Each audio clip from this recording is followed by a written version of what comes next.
No Gênesis capítulo 39, nós retomamos então a história de José, que a essa altura do campeonato já estava na casa de Potifar, que era um oficial egípcio, e o próprio Potifar percebe o quanto José era bem-sucedido, quanto Deus estava com José, porque tudo que ele fazia dava super certo e ele prosperava. Ou seja, quando eu digo prosperar, era que tudo aquilo que era colocado na mão de José ele fazia com muita dedicação e Deus o abençoava e abençoava de forma grandiosa e de tal forma que de tudo aquilo que Potifar era dono, ele colocou sobre a responsabilidade de José. E aí começa um dos maiores também problemas que José enfrenta, que é a esposa do Potifar começa a olhar para ele com olhares de desejo e faz tudo para que José se deite com ela, né? Para que José tenha relações erradas com ela.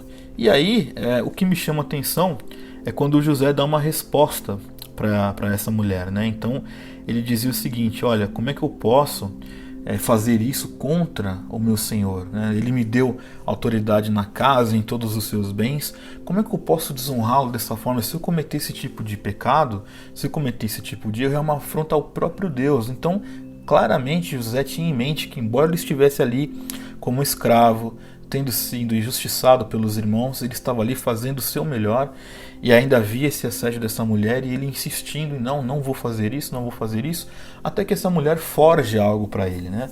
Num dado momento que não tinha ninguém em casa, ela vai até ele, agarra ele, não, você vai se deitar comigo, ele foge, só que as roupas ficam na mão dela. E aí, obviamente, ela vai até o Potifar e diz o seguinte: olha, tá vendo, você trouxe esse escravo aqui, ele tentou aqui me forçar, se não fosse eu ter gritado, teria acontecido uma tragédia, a qual Potifar, obviamente, que caiu nessa conversa dessa mulher e fez com que José fosse preso. Então ele ficou muito indignado, entristecido e vai lá e prende o José. Só que mesmo na prisão, ainda no capítulo 39, diz que José, na prisão, ele teve o que? O favor do carcereiro. Então, em pouco tempo, pela pessoa que José era, por Deus estar com ele, que obviamente que a pessoa que José era o reflexo de Deus estar na vida dele, até mesmo os carcereiros confiavam em José a tal ponto dele ser o encarregado da prisão. É muito interessante isso. Então, o que nós vemos? Insisto, as coisas ruins, as injustiças vão muitas vezes sim acontecer na vida daqueles que creem em Deus. E a questão é como nós reagimos a isso. Aqui nós estamos vendo José, já que ele era dono de tudo, ele podia muito bem ficar quieto, como muitos fariam hoje, talvez, ter a relação com a mulher do seu senhor, que isso de alguma forma, se você olha pelas razões humanas, como muitas pessoas pregam hoje em dia, traria alguns benefícios para ele em questões materiais, mas José não estava ali negociando isso.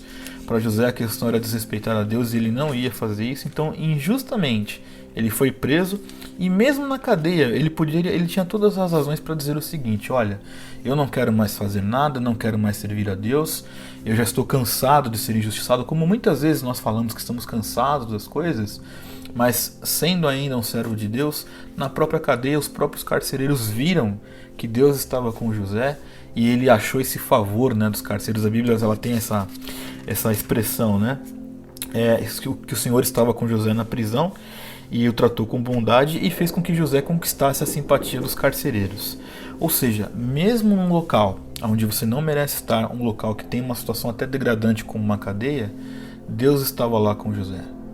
E é destas coisas que nós não podemos nos esquecer, porque Deus está conosco até naquilo que nós somos injustiçados.